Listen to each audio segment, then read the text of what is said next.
Welcome to the Slop Temple. We pray this video helps. You begin by matching the bit to the screw head. This is critical because the wrong size will round the head. Once you have the right driver, apply penetrating oil and let it soak for 5–10 minutes to loosen corrosion. Make sure the piece is clamped firmly so the screw turns, not the material. Grip the driver with 2 hands and press straight down while starting slowly. This prevents cam out. If the head is damaged, roughen it with a file before continuing. You now focus on controlled force and technique.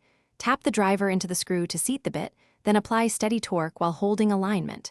If it resists, switch to an impact driver or apply heat with a soldering iron. Heat expands metal and breaks bonds. Make sure surrounding materials tolerate heat. Alternate more penetrating oil and light hammer taps to shock loose corrosion.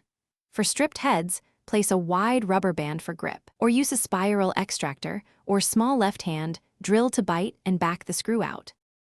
You finish by backing the screw out slowly and cleaning the mating threads before installing a replacement or applying anti-seize to prevent recurrence. If the extractor slips or breaks, drill a centered pilot hole larger and use locking pliers to twist out the remaining shaft, or weld a nut to the stubbled head and turn the nut, only if safe.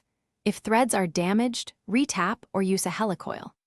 Remember, if you meet excessive resistance, stop and reassess to avoid ruinous damage. Thanks for watching. Consider subscribing if we helped you.